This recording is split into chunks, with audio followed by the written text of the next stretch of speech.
Gaggeessummaan maali? Asirratti beektonni hedduun waa'ee gaggeessummaa hiika adda addaa kennaniiru. Isaan keessaa muraasa fudhannee haa ilaallu. D.Y.D.H. Eisenhower bara 1890 keessa akkas jechuun gaggeessummaa hiikatti kenne. Gaggeessummaan aartii namoonni hojii ofii barbaadan namoota biroo fedhii isaaniitiin akka hojjetan taasisuudha jedhe. Kana irraa wanti hubatamu gaggeessummaan dirqamaan osoo hin taane nama keessatti kaka'umsa uumuun fedhii guutuun akka hojjetan taasisuun jijjiirama fiduudha kan jedhudha.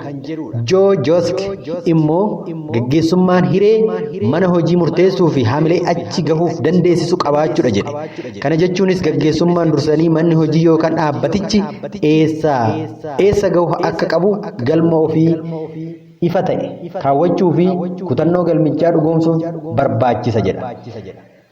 Bara 1950 keessa Stockdale akkas jechuun barreesse gaggeessummaa leadership may be considered as the process or act of influencing the activity of an organized group in its efforts toward goal setting and goal achievements. Akkasumas bara 1974 keessa gaggeessummaan leadership is the initiation and the maintenance of structure and expectation and interaction jechuun hiika itti kennee jira. Kunis gaggeessummaan adeemsa gareen hojii tokko galmoota hojii akka kaawwatuu fi fiixan baasu taasisuu, gurmaa'insa hojii madiisuuf tolchuu jechuudha.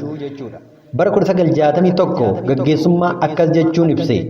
Teenaaban Weefchar fi Maasriik gaggeessummaan haala qabatamaa jiru keessatti kan raawwatu dhimma namoota gidduutti dhiibbaa uumuu fi galma murtaa'e kan qabudha jechuun ibsee jira. Kunis gaggeessummaan haala qabatamaa manicha keessa jiru irratti hundaa'uun dhiibbaa uumuun galma barbaadamu bira gahuudhaan kan ibsedha.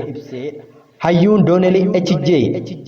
Fa'i gaggeessummaan adeemsa hubannoo uumuutiin sochiiwwan hordoftoota irratti dhiibbaa geessisuun galmoota waliinii bira gahuuf taasifamu jechuudha.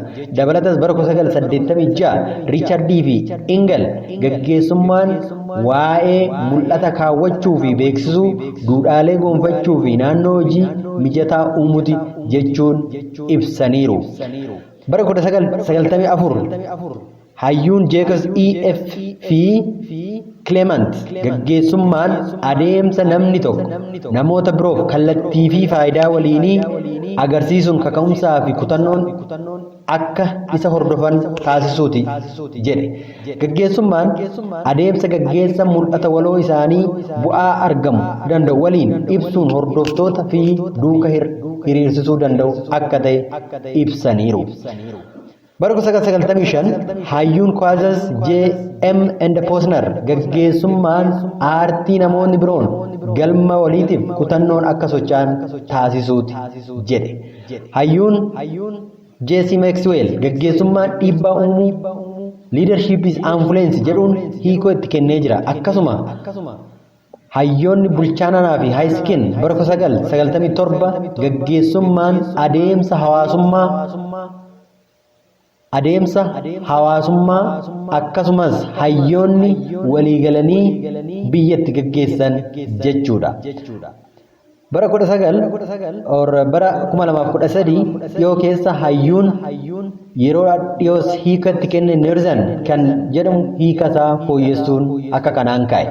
Leadership is the process of influencing others to understand and agree about what needs to be done and how to do it, and process of facilitating individual and collective efforts to accomplish shared objective. Kana jechuun gaggeessummaan adeemsa dhageettii qabanitti fayyadamuun namoota birootiif maaltu akka hojjetamuuf deemu tarkaanfiiwwan barbaachisanii fi haala hojiirra oolmaa isaa hubachiisuun tattaaffiiwwan dhuunfaa fi garee qindeessuun galma waloo dhugoomsudha.